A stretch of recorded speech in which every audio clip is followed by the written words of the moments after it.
Ku jawab ya, ya, ya. Ku jawab ya Tuhan, ku jawab ya Tuhan, ku jawab ya, ya, ya.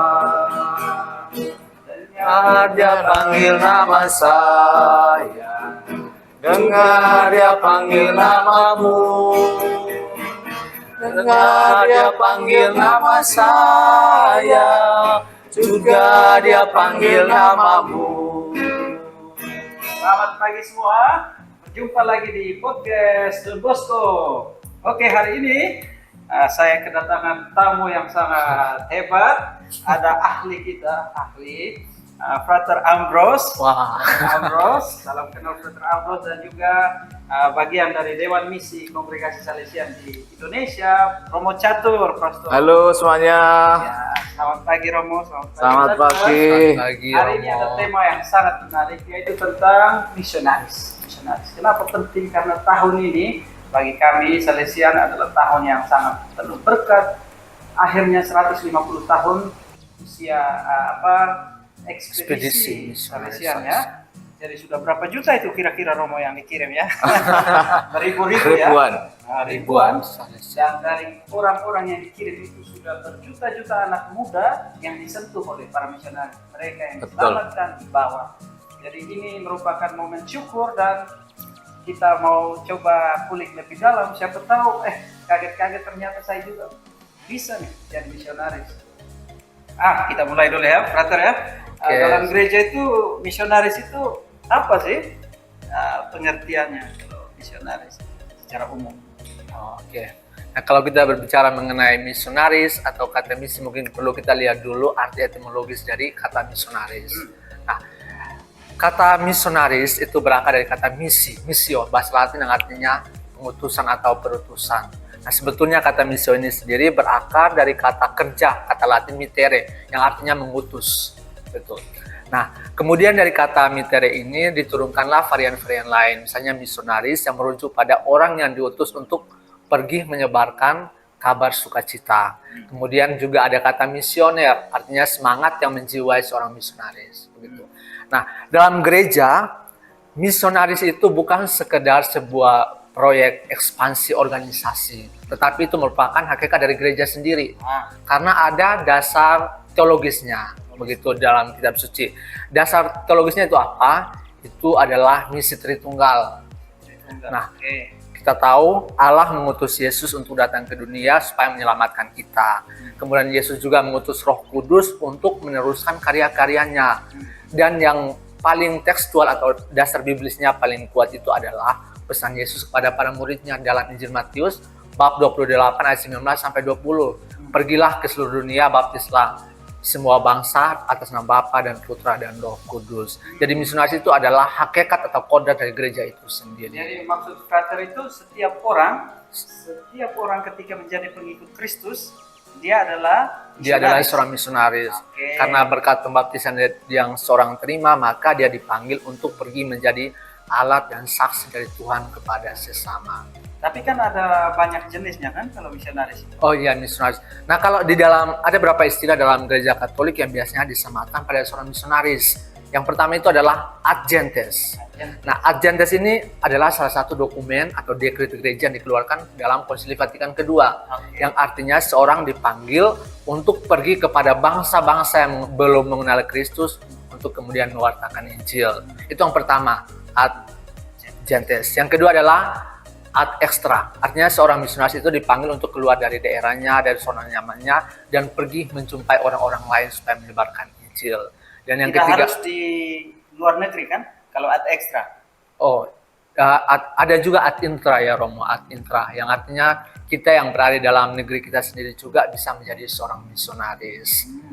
Kemudian ada satu juga artinya ad vitam, artinya seorang dipanggil itu menjadi misionaris itu bukan hanya 1-2 tahun, tetapi seluruh hidupnya dibaktikan untuk menjadi seorang misionaris. Tapi tentu ada pengecualian seperti kongregasi kita, karena ada juga namanya misionaris domestik atau misionaris paruh waktu begitu ya. Paruh waktu. Yang 10 yang tahun. Itu ya namanya kontrak. Misionaris, misionaris volunteer ya, berapa tahun kemudian kembali lagi. Ya. Itu Romo, kira-kira kalau kita di kongregasi kita jadi misionaris itu kita boleh pilih-pilih negara nggak sih? Misalnya saya maunya ke Italia supaya makan pizza tiap hari.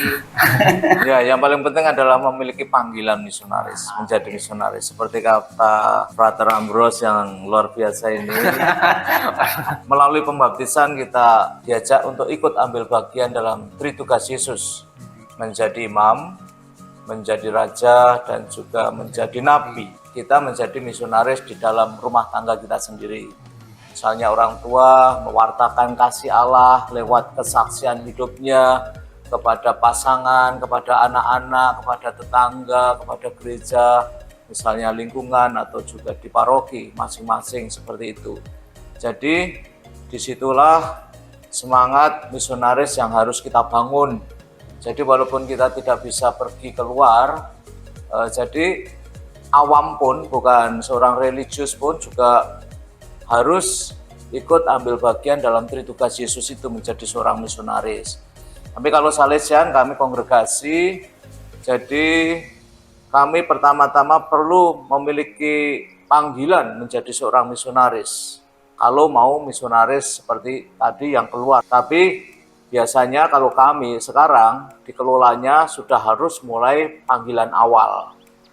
Dari awal harusnya misalnya dari aspiran sudah punya semangat itu, pranovis, novis, juga kemudian jadi frater atau bruder dalam kaul sementara itu. Jadi itu memang dalam pembinaan perlu sudah ditekankan. Maka saya sebagai delegasi misi perwakilan Indonesia selalu mengirimkan brosur-brosur itu.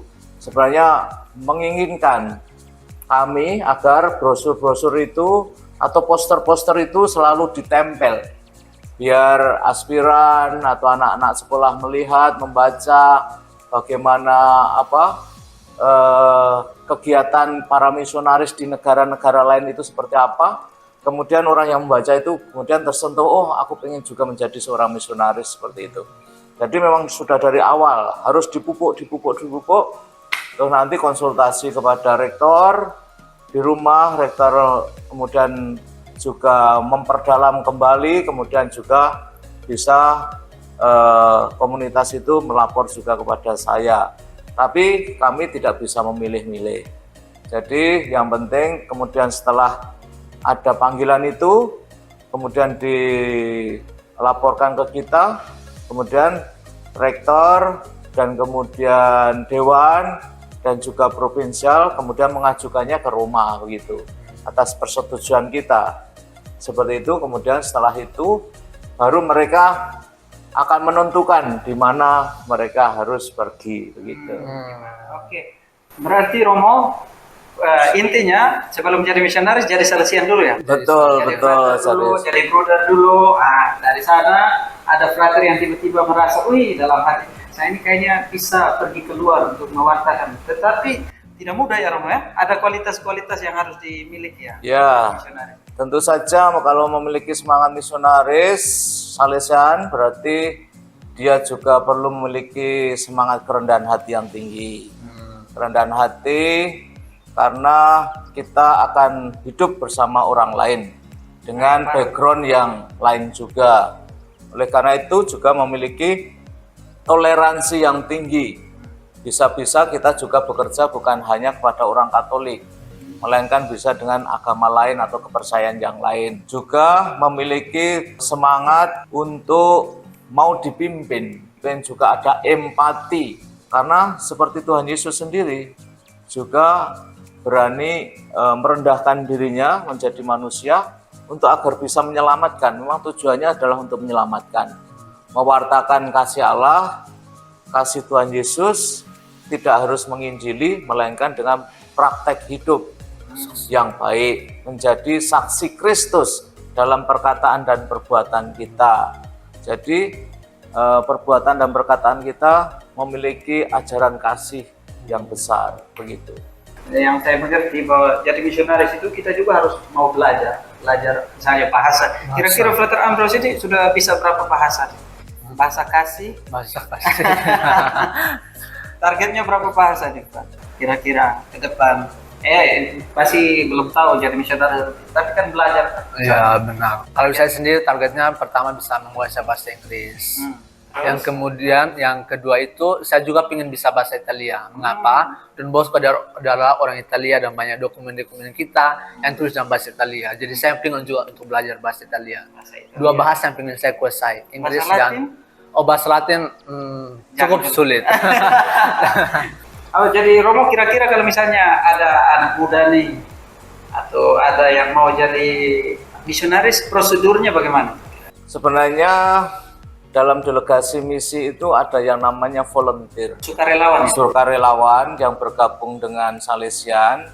Kemudian dia bisa juga mendaftar untuk bisa menjadi misionaris awam.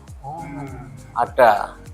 Bahkan di dalam delegasi misi itu, pengalaman yang saya dapatkan dari Australia itu bukan seorang Romo atau bukan seorang Bruder, bahkan awam dan cewek. Cewek. Ya, maka dia yang mengelola tentang volunteer. Jadi bisa kalau dia bahasa Inggrisnya bagus, bisa dikirim untuk mengajar bahasa Inggris, atau orang yang dokter, pokoknya ahli kesehatan yang bisa membantu. Pokoknya bahkan kalau kita di Timor Leste itu juga ada volunteer dulu ketika saya lihat.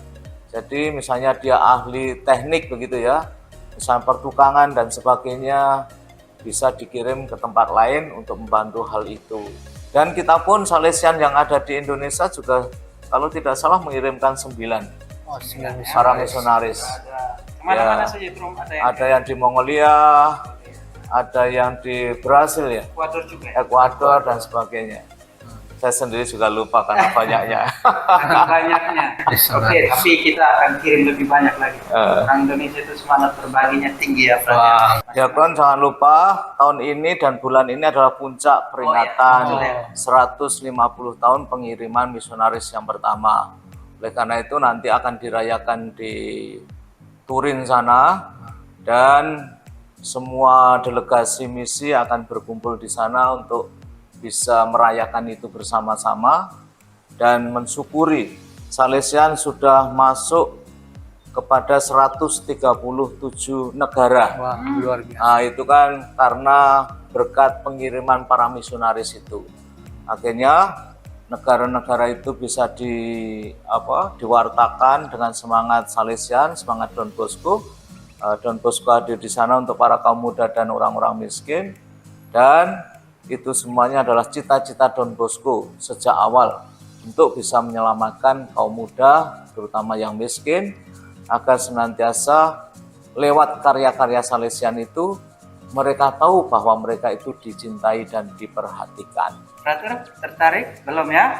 Untuk saat ini Masih belum. berdoa. Masih berdoa mau bimbing Roh Kudus. Memang misionaris itu panggilan di dalam Panggilan ya. Kita harus selalu mendoakan. Berdoa buat para misionaris, tidak mudah, tetapi pasti bisa. Amin. Oke, itu saja. Terima kasih Romo, terima kasih Frater untuk waktunya. Sama-sama, Sampai ya, jumpa di podcast berikutnya. Sampai jumpa.